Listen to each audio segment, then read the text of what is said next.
কল্যাণী কি? বমি। আচ্ছা, কি সমস্যা নিয়ে আপনি আমাদের কাছে এসেছিলেন? হাড়, কোমর আর হাঁটু আর সারা শরীর ব্যথা। এই সমস্যাটা কতদিনের? মানে হাঁটুটা সবে হয়েছে বছর খানে। হাঁটুটা সবে হয়েছে মানে বছর খানে হয়েছে। হাঁটু হয়েছে? হ্যাঁ। এর আগে হাঁটু ছিল না? কোমর অনেক দিন আগে, আজ 20 বছর।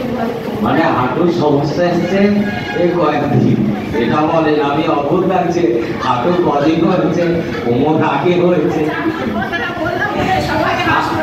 একদম একদম একদম তার এটা অনেক সময় ভুল বলতে হয় অন্যকে হাসানোর জন্য। যাই হোক, এই নিয়ে আপনি আমাদের কাছে এখানে এসেছিলেন আমাদের ম্যানেজমেন্ট নেওয়ার জন্য। তো এই সমস্ত সমস্যার জন্য ট্রিটমেন্ট করেছিলেন? না, কিচ্ছু করিনি, বরঞ্চ সুগারের ওষুধটাও কম খাচ্ছি। সুগারও আছে? সুগার, প্রেশার আছে। সুগার প্রেশার আছে, কতদিন ধরে আছে? সুগার প্রেশারটা 10-15 বছর। 10-15 বছর ধরে মেডিসিন খাচ্ছেন? হ্যাঁ। আর এই যে সমস্যাগুলো বললেন, এর জন্য কিছু করেননি? আগে বুঝতে পারতাম সুগার বেশি হলে বাথরুমটা খুব ব্যথা হতো, বাথরুমে ওখানে পিঁপড়ে হয়ে যেত। এখন আবার ওইটা হচ্ছে না। এটা কতদিন ধরে হচ্ছে? আগে হতো, কিন্তু এইখানে আসার পরের থেকে আমার ওইটা হচ্ছে না। অনেক বলতে বুঝতে পারছে, নিজেই বোঝা যায় যে সুগার নর্মাল হচ্ছে নাকি। কারণ সুগার হলে যে যে প্রবলেমগুলো আসে বা যে যে সিমটমগুলো থাকে, সেই সব সিমটমগুলো আস্তে আস্তে দেখা যাবে থাকে না। আজকে আন্টি 10 দিন কমপ্লিট হলো, তো এই 10 দিনের মধ্যে 10 বছরের সমস্যা রিকভার করছে। ভাবুন, অবিশ্বাস্য বললেও কম বলা হবে এটাকে। খুব অল্প সময় নয়, অনেক বছরের সমস্যা। আজকে ওনার সুগার প্রেশারের জন্যই কিন্তু আদার সমস্যা তৈরি হয়েছে, আদার অসুবিধা এসছে। আজকে ওনার স্পাইন প্রবলেম এসছে, আজকে ওনার আর্থারাইটিস আছে, সারা বডিতে ব্যথা যন্ত্রণা চলছে। তো এটা দিনের পর দিন ওনার বেড়েছে, কিন্তু সলিউশন পাননি। কিন্তু যখন উনি আমাদের কাছে আসলেন, আমাদের ব্যবস্থাপনা নিলেন, মাত্র 10টা দিনে উনি ইউজ করলেন, আর 10টা দিনের মধ্যে ওনার রেজাল্ট দেখুন। উনি বলছেন যে সুগার থাকাকালীন যে সিমটমগুলো উনি লক্ষ্য করতেন, সেই সিমটমগুলো এখন উনি দেখছে না। তাহলে বোঝাই যাচ্ছে সুগার নর্মাল হওয়ার দিকে চলেছে। ঠিক না ভুল এটা? ঠিক। আর নিজেকে কতটা ফিট মনে হয় এখন? মনে হয় যে নতুন জীবন পেয়েছি আমি। একদম একদম বলেই যাচ্ছি না। 2 বছর আমাকে বলে বলে আসছে চল চল চল, ওই ডেলি আসতে হবে বলে আমি আসিনি। কিন্তু এখন মনে হচ্ছে আমি যদি আসতাম তাহলে আমার বুড়োটাকেও আমি বাঁচাতে পারতাম। বুড়োটাকেও বাঁচার খুব ইচ্ছা ছিল, কিন্তু এই রোজ আসার জন্য আমি আসিনি। কিন্তু নিজের ভুলের জন্য আজকে শেষ হয়ে গেল।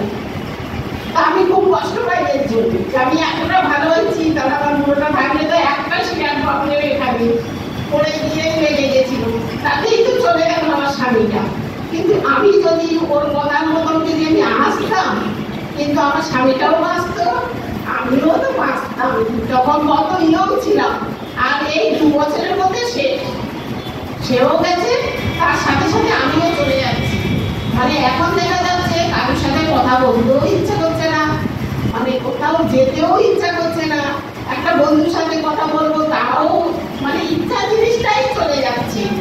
আর খাওয়াটা তো উঠেই গেছে একদম। আর 2 করে রুটি মনে আছে 20 বছর করে খাই। এখানে আসার পরে কি এগুলোর পরিবর্তন হয়েছে? একটু বেড়েছে, খাওয়াটা একটু বেড়েছে। আর এই যে কারোর সাথে কথা বলতে এনার্জি অনেক বেড়েছে। তার মধ্যে শুধু সুগার প্রেশারের অল্প আমি খাই, এখন তো বন্ধ করা যায় না। ডাক্তার দেখাবো, তারপরে বন্ধ করবো। একদম একদম তাই। এখন আমি খেয়ে যাচ্ছি, কিন্তু এরপরে মাঝখানে আমি দেখে পরীক্ষা করে তারপরে ডিসিশন নেব। আমি খুব সুস্থ। বললো বুঝতে পারছেন, অনেক বড় বড় ইনফরমেশন আছে আমাদের কাছে। কি আসলো, ওনার হাজবেন্ডের প্রবলেম ছিল। আমরা এখানে যারা বসে আছি, আমাদের ফ্যামিলি মেম্বারদেরও প্রবলেম আছে, কিন্তু দেখুন আমরা গুরুত্ব দিই না। আজকে ওনার কাছে সুযোগটা তখন উনি জেনেছিলেন, কিন্তু সুযোগটাকে কাজে লাগাননি। আজকে আফসোস করছেন কি, যদি আপনার হাজবেন্ডকেও আমি এখানে আনতে পারতাম, আজকে আমার হাজবেন্ড কিন্তু আমাকে ছেড়ে যেত না। তাহলে আমরা যারা এখানে বসে আছি আমাদের ফ্যামিলি মেম্বারদেরও কিছু না কিছু সমস্যা আছে, আর আজ যদি সমস্যা না থাকে আগামী দিন সমস্যা আসবে, কেউ গ্যারান্টি দিতে পারবে না যে সমস্যা আসবে না। তো এইসব কথাবার্তাগুলোতে নিজেদেরকে আরো সচেতন করা দরকার, যে নিজের ফ্যামিলি মেম্বারকে যদি আমরা এখানে আনতে পারি, সপ্তাহে রোজ না আসতে পারুক, সপ্তাহে 2 দিন আসুন, 3 দিন আসুন, তাহলেও কিন্তু সেই মানুষটা একটা বড় সমস্যার মধ্যে পড়বে না।